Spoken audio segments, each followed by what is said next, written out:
jamaah yang dirahmati Allah. Bismillahirrahmanirrahim.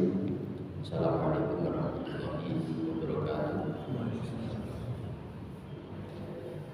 Alhamdulillah alladzi khalaqal mauta wal hayata liyabluwakum ayyukum ahsanu amala wa huwal azizul hakim.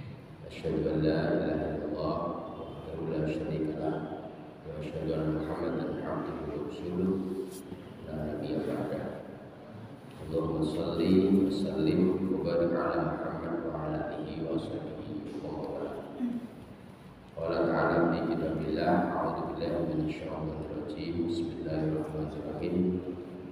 Ya ayyuhalladzina amanu taqullaha haqqa tuqatih wa la tamutunna illa wa antum muslimun. Shadaqallahu. Syukur pada Allah kesempatan pagi hari ini atas izin Allah kita dipertemukan kembali dalam keadaan sehat walafiat tidak bermasalah.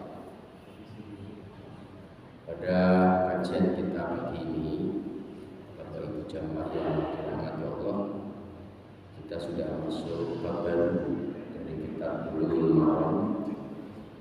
Kalau bab pertama kita Thaharah atau bab mayat atau babul mayat, sampai pada pertemuan kajian minggu lalu kita sudah sampai pada bagaimana membersihkan air mani dari baju kita. Hadis-hadis yang memperkuat dari tidak perlunya dicuci jika baju kita kena air mani cukup banyak, dan semuanya kuat bahwa ketika baju kita kena air mani atau bekas air mani, maka cukup dipercik saja. Dan ini juga sama dengan perlakuan terhadap air seni atau kencing bayi laki-laki sebelum minum atau makan selain ASI. Jadi kalau hanya ASI saja, maka perlakuannya cukup dipercik. Ini yang barangkali membedakan dengan bagaimana menghadapi air kencing anak perempuan sebelum meminum ASI setelah atau selain meminum ASI. Walaupun hanya minum ASI, tapi status jariah atau anak bayi perempuan itu tetap dicuci atau dibilas. Nah, pagi ini kita sudah masuk bab baru, kita bersuci di bab wudu. Masih dengan kitab Bulughul Maram karya Syekh Ibnu Hajar Al-Asqalani Al-Hafidz rahimahullah. Jadi babnya bab wudu, bab wudu. Di sub pokok bahasan pertama para jamaah kita akan bertemu dengan hadis yang ke-32 tentang hukum bersiwak ketika berwudu. Bersiwak itu kalau era sekarang namanya gosok gigi. Ada berbagai cara. Kalau zaman Rasulullah tidak ada pasta gigi, tetapi kayu yang dipakai Rasulullah itu namanya kayu siwak dari batang pohon siwak, yang itu setelah diteliti termasuk mahasiswi saya di FKG itu pernah mengadakan penelitian, memang luar biasa kayu siwak itu. Jadi kayu siwak itu sungguhnya mempertahankan email gigi sekaligus membunuh kuman. Ya, saya punya jamaah yang dia itu bawa kayu siwak ketika sholat lima waktu di masjid. Ya, saya tanya kepada yang bersangkutan. Kebetulan yang bersangkutan ini jualan bubur ayam di dekat sini. Oh, itu tertib sekali jamaahnya di masjid kami. Itu mesti saya mau melihat, mengamati di lima waktu, rajin ke masjid. Kemudian sebelum dia takbir Allahu Akbar begitu dia mengambil kayu simak kemudian digosok. Ya. Kami kira ini luar biasa. Saya tanya itu kenapa, sangat sederhana. Jadi sunnah Ustaz, Kanjeng Nabi kan bilang. Jawaban itu menurut saya susah sekali kita itu untuk istiqomah sebelum sholat itu bersiwak. Kan mohon maaf kalau kita ke kantor itu kan jarang sekali ya membawa sikat. Mungkin ada ya, saya kira mungkin jarang.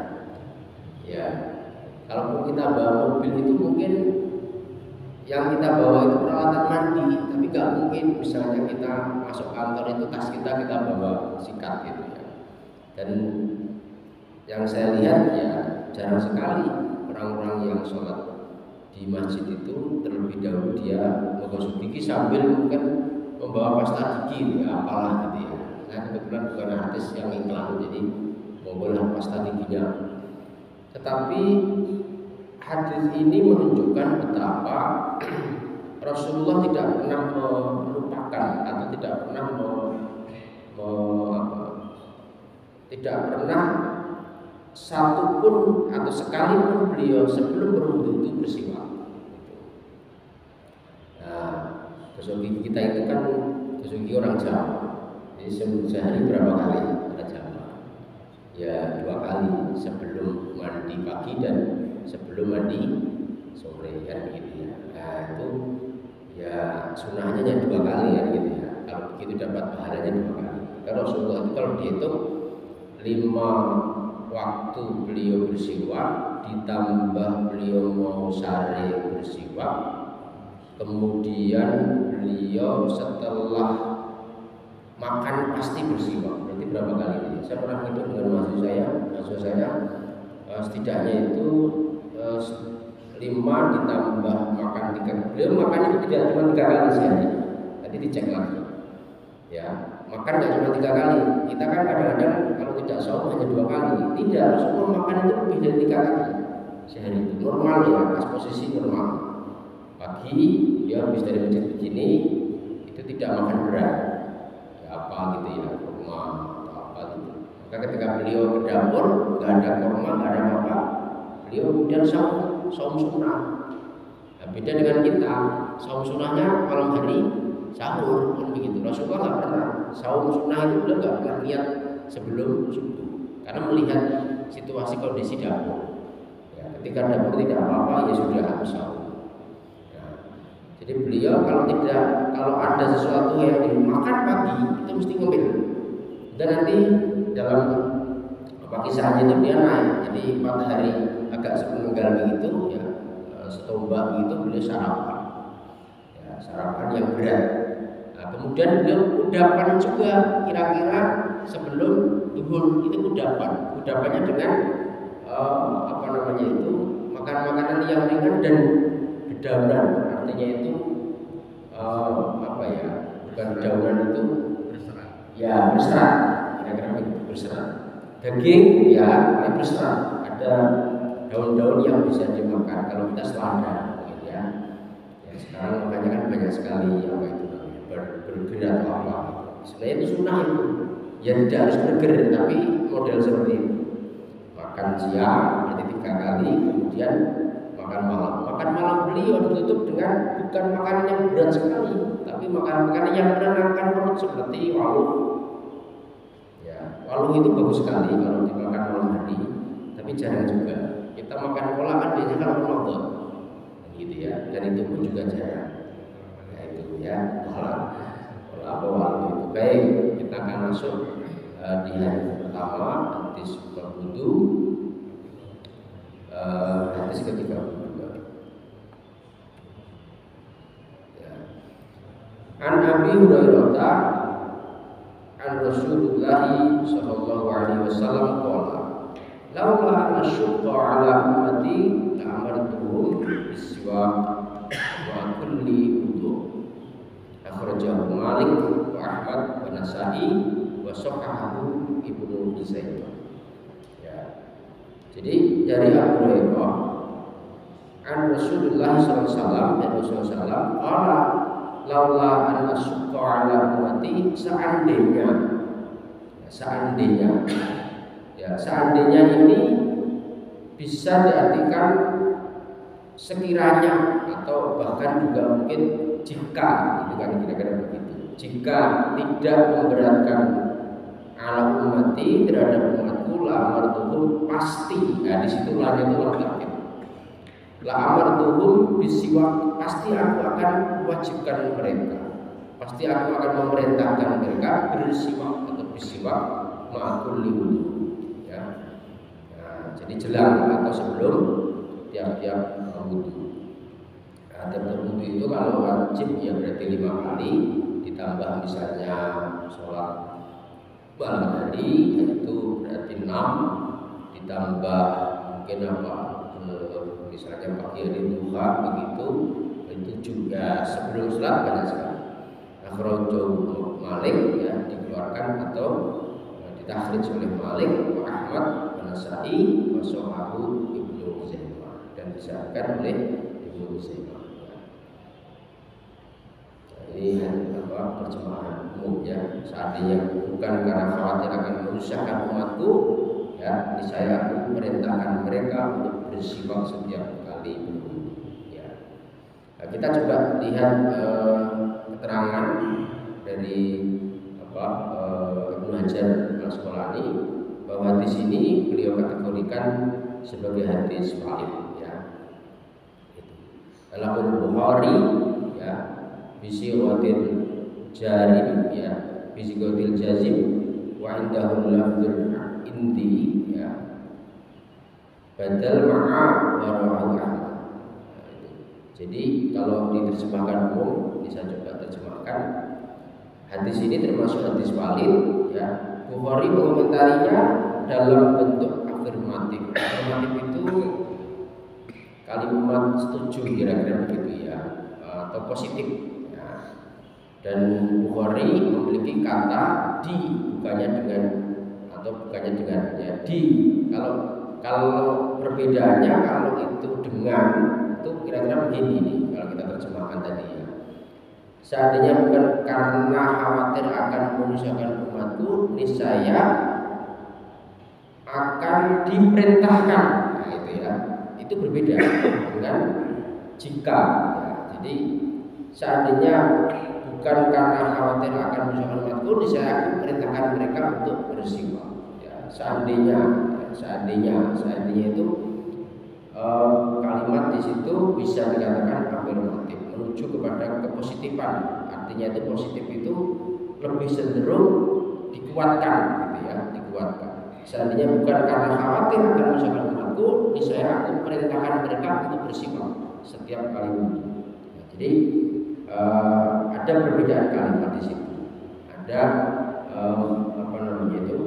kalau dengar itu berarti kuat sekali, tapi di situ posisinya itu bisa dikatakan itu seandainya. Ya jika kalau arti sama ya. Jadi kalau seandainya tidak memberatkan ya saya pasti perintahkan. Nah, ada satu riwayat para jamaah terkait hadis ini. Rasulullah sering ditanya oleh Jibril, Muhammad, apakah engkau sudah bersiwak? Kira-kira begitu. Sudah. Oh ya. Kemudian beberapa waktu kembali, ketika Rasulullah itu berdua dengan Jibril pun ditanya, sampai pada akhirnya bertanya, apakah akan ada ayat yang turun mengenai bersiwak? Nah, kemudian Rasulullah menjawab. Jibril menjawab, oh tidak ya, karena siwak itu bagian yang disukai dan dicintai oleh Allah ya. Maka dari hadis ini para jamaah yang dirahmati Allah ya, kita bisa menambahkan beberapa kajian hadis. Yang pertama, bersiwak itu memang dianjurkan untuk dilakukan, tetapi tidak sampai pada kriteria wajib ya. Sekali lagi, dianjurkan tapi bukan wajib. Kalau wajib itu kan kalau tidak dikerjakan ada kriteria secara fikih itu dosa. Tapi kalau itu dianjurkan berarti kalau terpaksa tidak melakukan, ya tidak apa-apa. Tapi dilakukan itu menjadi kebaikan.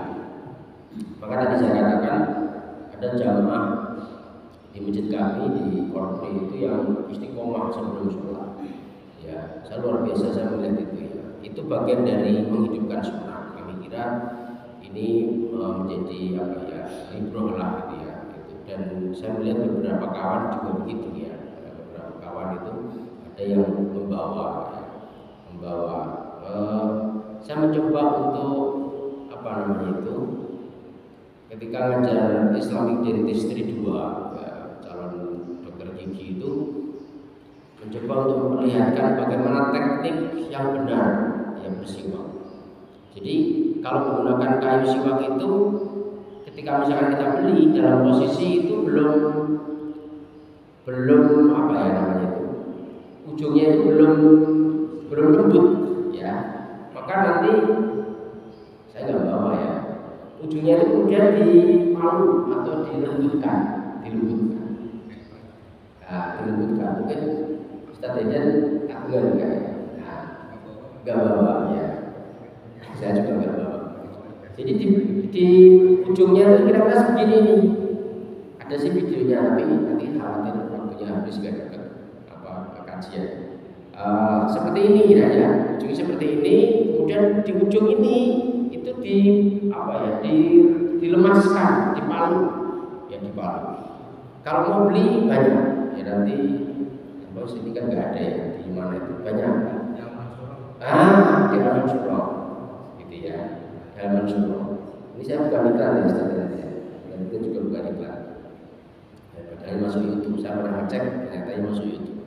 Nah, jadi ujungnya ini kemudian dipalu gitu ya, dilembutkan. Nah, itu akan cepat kasar juga begitu. Ya tergantung penggunaan kita. Lama-lama juga akan menipis itu, akan berkurang. Gitu. Nah, nanti juga begitu, dipotong lagi depannya itu, kemudian dimundurkan, dipalu lagi. Nah, cara melaksanakannya saya ajari mahasiswa di mata kuliah kami itu Islamic Dentistry 2 itu dengan cara begini. Nah, jadi saya mengajari mereka dengan begini, ayo kalian kayak begini, karena mereka calon dokter gigi ya, yang mereka juga harus bisa tahu persis bagaimana siwak itu dipakai. Nah, jadi begini ya, Rasulullah begitu mereka. Jadi modelnya naik turun ya, yang depan. Nah, sehingga serabut-serabut kecil itu akan membuat sisa makan. Maka mohon maaf kalau kami melihat satu ketika itu ada orang yang setelah makan nyari tusuk gigi. Oh, itu nggak sunnah banget sebenarnya. Itu secara apa namanya kesehatan itu sangat tidak dianjurkan. Saya tanya kepada mahasiswa akhir ya di blok terakhir hampir terakhir lagi itu, mungkin saya topik putranya kan juga di FKB ya. Mungkin menurut saya nanti bisa ngobrol. Sangat tidak dianjurkan tusuk gigi itu. Karena apa? Kalau itu dilakukan sering, lama-lama tusuk gigi itu ujungnya itu kan licin sekali. Dia akan menerobos ke saraf-saraf gigi. Padahal saraf gigi itu sangat berbahaya karena hubungannya dengan saraf otak. Gitu. Ya. Gimana caranya? Ya simak itu sebenarnya atau bergumul. Nah, maka Rasulullah itu sebenarnya ya Allah, saya kadang mencoba memahami satu-satu hadis itu ya. Kita baca apapun lah. Kami tidak hanya berbicara macam-macam. Kan banyak sekali kita bisa mendengar. Itu merinding sendiri. Betapa Rasulullah itu sudah mengajarkan satu demi satu pola hidup yang sangat sehat, yang memang dulu itu belum diteliti satu persatu. Itu tentang misalnya kenapa sih tidak boleh pakai tusuk gigi tadi itu. Ya, makanya saya pribadi itu jujur nggak begitu suka di rumah itu. Saya paling tidak suka kalau di rumah itu beli tusuk gigi. Mesti saya hindarkan. Gitu. Ayah di mana tadi? Nggak tahu gitu. Saya bukan nih di sini, tapi jangan dipakai lah. Satu saya jijik saya bilang gitu. Ya bekasnya gitu macam-macam itu banyak bakteri. Yang kedua kali memang tidak bagus untuk apa saraf. Ketika itu tertusuk ya dalam saraf itu, dia akan rusak saraf gigi itu. Padahal saraf gigi itu akan berujung kepada saraf otak. Nah itu berarti putranya Ustaz Taufik gitu ya bisa menceritakan. Ya karena beliau putranya di FKG ini semua ya gitu. Nah jadi kami kira sunnah ini harus kita hidupkan. Ya, harus kita hidupkan betapa Rasulullah sudah mengajarkan kepada kita kebaikan yang luar biasa. Jadi tidak jangan dipakai tusuk gigi untuk membersihkan kotoran-kotoran sisa-sisa makanan setelah kita makan. Nah, maka bersiwak itu menjadi bagian dari hal yang dianjurkan Rasulullah untuk bisa kita kerjakan, dan yang kedua pun juga menyehatkan. Nah itu. Maka yang kedua disunahkan untuk bersiwak setiap kali berwudu. Nah, ada pendapat yang menyatakan bahwa bersiwak itu bisa dilakukan sebelum berwudu, yaitu bersiwak dahulu lalu berwudu. Nah, inilah pendapat sekelompok ulama Hanafiyah, Malikiyah, dan juga Syafi'iyah. Ada jumhur ya menyatakan bahwa bersiwak dilakukan ketika berkumur-kumur, yaitu saat berkumur dibarengan dengan bersiwak. Namun kalau melihat dari praktek Rasulullah, bersiwak itu dilakukan sebelum berwudu. Nah, maka kalau sebelum berwudu berarti gosok gigi dulu, menghilangkan kotoran-kotoran bekas makanan atau bekas-bekas sesuatu hal yang masih menempel. Dan ada wangian khusus gitu ya. Allah bisawab gitu ya. Kayu siwak itu ada wangian khusus yang itu bisa membuat gigi itu segar alami gitu ya. Saya pernah nanya kepada teman kesehatan yang mengkritik saya ketika satu ketika kami dikirimkan oleh kampus kami di satu tempat selama 1 bulan di Malang, Jawa Timur. Saya bawa itu para jamaah, bawa itu setelah itu saya tidak pernah pakai lagi pembersih mulut yang dilakukan saat kita gosok gigi ya. Nah, saya juga buat iklan lagi nih ya, yang itu sekarang dijual pasar ya, karena saya dikirimkan dengan banyak teman kesehatan. Dan Rahmat bawa itu ini Pak, jangan dipakai lagi. Kenapa? Itu iklan, bahaya bagi gigi jenengan. Emang kenapa? Pernah meneliti? Iyalah gitu ya. Itu akan merusak email gigi lama-lama. Ya memang Pak, satu ketika baunya enak sekali, tapi akan merusak email gigi kita. Gak usah dipakai Pak, gitu ya. Sayang. Dan kalau bisa ya, kalau mau gosok gigi jangan sering-sering menggunakan pasta gigi. Ya itu juga akan merusak email gigi kita lama-lama. Dan terus konpiye ya itu pakai siwak itu. Nah itu teman saya. Ini ada di kesehatan yang kami kira saya tidak punya bidang di situ, tapi karena sering bertemu ya bercengkrama dengan mereka, saya menjadi paham betapa Rasulullah itu sudah mengajarkan kepada kita dalam gaya hidup beliau. Nah, kemudian saya coba pelajari dari ulama yang lain ya. Syekh Dr. Labib Najib dalam Tahqiqur Rahawat ya, bitahsimu wa tasriyat ya, itolabah al-fiqh as-Syafi'i halaman 14, dia mengatakan bahwa beliau mencoba menempatkan beberapa hukum tentang bersiwak ini. Yang pertama, hukumnya wajib ketika bernadzar untuk bersiwak. Ini sampai tingkat tertentu wajib. Nanti kalau gigiku jadi bolong ya, wajib deh gitu ya, aku akan bersiwak gitu ya. Tapi ini kami kira sangat jarang ya kita lakukan. Yang kedua, hukumnya mustahab atau sunnah ya, itulah asal hukumnya. Hukum sunnah ini beberapa kondisi. Ketika pertama, bau mulut kita itu berubah. Bapak Ibu jamaah yang dimuliakan Allah, kita tidak akan pernah dikabari teman kita, gitu ya. Nggak akan mungkin tentang bau mulut kita itu, bau mulut kok nggak enak ya, habis makan apa? Nggak mungkin ya. Apa habis makan pete kan gitu ya? Enggak. Karena ini sangat sensitif, private sekali bau mulut itu. Dan itu bisa kita hindarkan, nggak akan tercium orang lain saat COVID. Kenapa? Kita pakai masker, yang gitu ya. Nah, beliau mengatakan bahwa itu sunnah ketika berubah bau mulut. Ya, tentu dari bau mulut yang enak menjadi tidak enak. Dan siapa yang bisa menanya atau kita tanya tentang masalah kondisi ini? Kalau kita sudah punya istri kita, nggak akan bohong istri kita itu. Dek, cium dong bau mulut. Kalau dia begini, ya itu bagian dari sunnah, gitu ya. Ini artinya kayak rata-rata kalau habis bangun tidur, ya apa ya, itu kadang muncul dan itu normal ya, itu normal. Maka Rasulullah biasa duduk, ya minum air hangat kira-kira segini dicampur madu asli, dikoceknya pakai tangan, ya, itu terus diminum. Atau kalau orang Jawa itu, saya kemarin istiqomah seminggu ya, habis itu tidak istiqomah lagi. Jeruk nipis saya belah, saya peras, ya itu air hangat, saya belum minum apa-apa. Itu untuk menetralisir lambung, karena memang kadang saya kurang begitu nyaman di lambung saya. Jadi jeruk nipis itu dibelah dua, kemudian diperas, dikasih air kira-kira setengah gelas kecil gitu, kita minum. Tiap pagi sebelum minum apa-apa, itu bau mulut kita akan berubah bagus lagi. Ya, karena bau mulut itu hubungannya dengan lambung. Ya, lambung atau maaf sisa makanan. Kalau sisa makanan itu posisinya tidak bisa kita buang, kita hilangkan dengan sikat gigi biasa, maka saran Dr. Labib Najib itu dengan kayu siwak. Itu yang pertama. Nah, kemudian juga baru bangun tidur, ya, yang ketika berwudu akan sholat dan baca Al-Quran.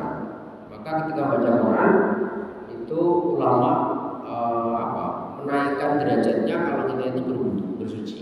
Ya, walaupun tidak ada satu riwayat ya Rasulullah itu pasti berwudu sebelum membaca Quran, tetapi dalam kriteria mengutamakan Al-Quran ya sebagai mushaf, ya sebagai kalam Allah, maka berwudu ini menjadi tradisi yang baik, ya, tradisi yang baik. Nah, hanya kadang-kadang kita itu tidak istiqomah juga gitu ya. Kadang-kadang ketika pas mau baca itu nggak kuat, kemudian kita buang angin, kemudian kita mau lari ke kamar mandi itu susah gitu ya. Ya, tapi tidak dosa ya, tidak dosa, cuma keutamaan menghadapi kalau Allah istilah kita dalam posisi yang suci. Termasuk ngaji seperti ini jamaah, kalau saya biasanya tidak batal gitu, ngaji apapun saya usahakan untuk, karena ilmu itu posisinya cahaya dari Allah. Ngaji di mana pun pasti saya butuh. Kalau itu batal saya lari ke ngaji. Ya, menjaga wudu itu bagian dari tradisi yang baik. Naklun atau referensinya Bilal itu sudah di surga, walaupun orangnya masih di dunia, hanya karena dia menjaga wudu. Jadi wudunya itu dia hidupnya tidak pernah batal. Begitu wudunya habis atau hilang, Bilal pasti dia wudu.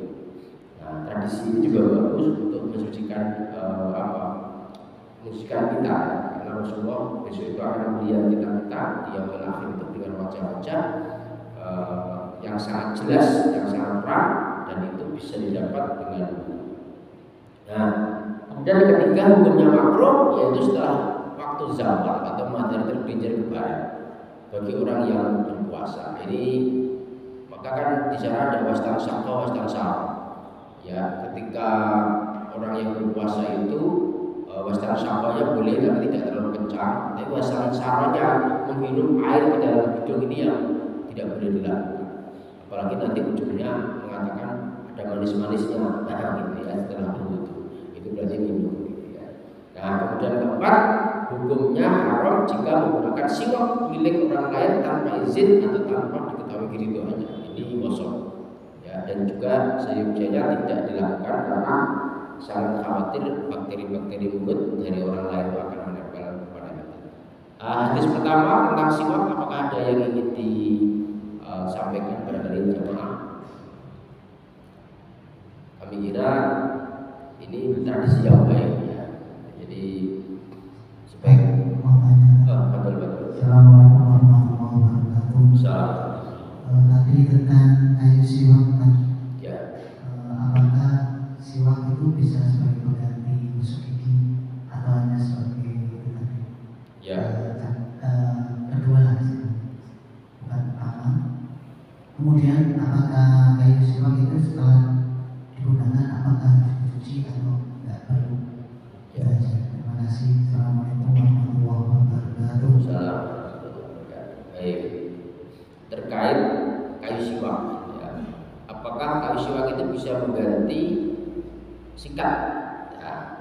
Kemudian yang kedua, apakah setelah menggunakan itu perlu dicuci? Yang pertama, apakah habis siwak itu bisa mengganti sikat gigi? Di era Rasulullah hanya itu. Jadi Rasulullah tidak mengenal namanya sikat seperti yang kita miliki, yang 2 bulan sekali, 3 bulan sekali oleh para ahli dentis itu seyogianya ganti.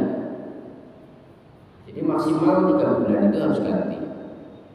Kita kan lihat dulu ya, ini kami kira ya mungkin masih ada, tapi kami kira ya sikat gigi sampai kemudian seperti sikat sepatu ya itu enggak, tidak lurus lagi, tapi apa ya, karena saking lamanya dipakai mungkin ya setahun 2 tahun sampai enggak jelas ini sikat gigi apa sikat sepatu kan begitu ya, karena dia sudah hybrid itu dalam perspektif para dentis sudah tidak layak dipakai, bahkan ada batas maksimal ya. Rasulullah tidak pernah mengenal itu. Yang dikenal itu adalah kayu siwak. Ya, apakah itu kemudian bisa menggantikan sikat gigi yang umum yang kita bisa pakai? Kami kira kalau posisinya yang ujungnya itu lembut, itu bisa dipakai. Gitu. Hanya kita ini kembali lagi ke persoalan awal pertama kali kami bertemu dengan para jamaah di pertemuan kedua atau ketiga. Kadang-kadang kita berislam ini atau berhukum Islam atau melaksanakan sunnah itu merasa tidak puas. Ya, hukum didekati dengan pendekatan puas tidak puas, ya kami kira tidak tepat. Ya, ini persoalannya adalah sunnah atau tidak sunnah, begitu Pak. Nah, kalau misalnya sikat gigi yang ada di pasaran itu, ya itu tidak ada, maka kembali ke harus. Atau sebaliknya, kalau tidak ada kayu siwak gitu ya, atau kita tidak menggunakan kayu siwak, apakah bisa juga menggunakan sikat gigi umum itu? Kami kira yang pertama, hakikat hadis ini adalah bagaimana kita bersih mulut. Ya, medianya apa? 1 bisa kayu siwak, 2 bisa sikat gigi. Itu yang diinginkan Rasulullah itu adalah an-nadhafatu minal iman. Jadi ini setara dengan penjelasan dari Al-Quran surat Al-Baqarah 222. Innallaha yuhibbut tawwabina wa yuhibbul mutatahhirin. Ya. Jadi hakikat hadis ini adalah supaya kita itu bersih badan, pakaian dan mulut. Ya, bersih badan, pakaian dan mulut. Sampai Rasulullah itu bersiwak atau menggosok gigi atau membersihkan mulutnya itu beliau kalau dihitung tadi itu ya 11 kali gitu. Ya kalau tidak harus misalnya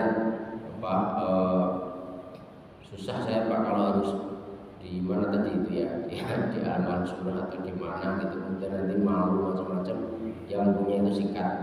Ya, tadi kami di awal menyampaikan bahwa kita ke mana-mana itu jarang sekali saya melihat di wudu itu bawa sikat gigi. Gitu. Maksud saya begitu Pak. Nah, kalau kita tidak mau ya nggak masalah. Tetapi normalnya kita muslim itu lebih kelihatan, mohon maaf nih ya, secara umum kita nyaman mana membawa kayu siwak dengan sikat gigi. Nah di sini saya belum pernah lihat kalau wudu itu di masjid itu yang membawa sikat gigi itu saya belum lihat. Tapi kalau saya kayu siwak saya udah banyak.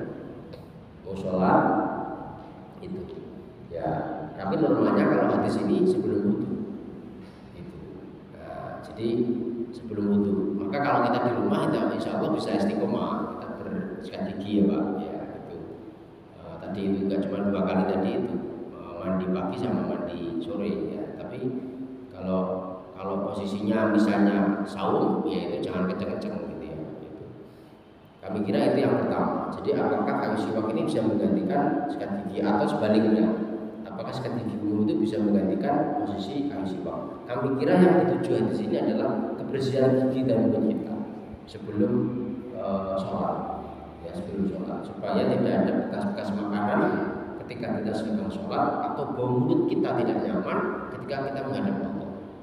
Itu yang dituju itu. Maka kalau kita ada mohon maaf berubah bau mulut kurang atau tidak nyaman, sebaiknya 1 coba diamati ya pola makan kita. Yang kebersihan gigi dan mulut kita. Ya, kayu siwak itu satu di antara, tadi saya katakan di awal, satu di antara solusi. Ketika kita tidak ke dokter, itu bisa menggunakan itu secara fisik untuk gigi kita. Tapi untuk lambung, tadi saya atur, saya sampaikan, kita bisa mempola itu. Ya, jeruk nipis dibelah dua, diperes, jangan dikasih gula, jangan dikasih madu. Ya, gitu saja. Ya, sebelum makan dan minum apa-apa pagi hari. Itu selama kalau kuat istiqomah 1 bulan. Nanti bau mulut itu secara lambung gitu ya. Dan itu saya kadang-kadang begitu nanya, gitu, berubah nggak menurut saya kepada istri. Ya, karena mohon maaf, saya sering bertemu dengan banyak orang ya, sehingga saya sering tanya, gimana deh, agak berubah ya. Nah, maka saya bilang, kalau lambung berarti saya itu setiap pagi jeruk nipis saya. Itu kalau gigi berarti saya pakai siwak. Ya karena kita itu berhubungan dengan orang, ya kan nggak mungkin mohon maaf setiap saat kita daerahnya sudah di daerah pandemi ya. Saya juga bawa masker, kadang-kadang ya tidak perlu kita. Begitu Pak. Dan yang kedua, apakah perlu dicuci? Ya tidak Pak. Kalau kayu siwak tidak. Ya itu. Tapi kalau itu mohon maaf itu kita pakai setelah makan, pastikan ya kotor. Ya itu menghilangkannya sama seperti sikat biasa. Tapi kalau dia pakainya sebelum sholat, ya kan tidak kotor. Ya, kecuali dia posisinya itu mohon maaf tadi itu untuk mohon maaf nyukili ya tadi ya nyukili setelah makan begitu ya. Karena Rasulullah itu posisinya beliau dipakai sebelum wudu ya, maka pasti akan dibersihkan. Setelah dipakai dibersihkan dan dimasukkan kembali. Ada tempatnya Bapak. Jadi kayu siwak itu ada tempatnya khusus. Ya, tempatnya pun juga seperti pasta gigi, malah saya melihat tempatnya itu lebih bagus daripada sikat gigi biasa, gitu ya. Nah, tempatnya itu karena dia dimasukkan kemudian nanti dipres begitu lah itu itu lebih kelihatan elegan gitu ya, laks gitu. Kalau kita berwudu bawa itu sebenarnya lebih elegan daripada kita bawa sikat gigi biasa itu ya. Karena sikat gigi biasa kalau sudah kita buka itu tidak mungkin sawadahnya kita akan wangi ya gitu dan akan menghabiskan tempat. Tapi kalau kayu siwak itu yang saya lihat itu dia akan dimasukkan ke dalam plastik, diperas ya. Itu. Insya Allah minggu depan saya bawakan kalau tidak lupa ya. Bapak Ibu jamaah. Itu ya Pak ya. Apakah mencuci?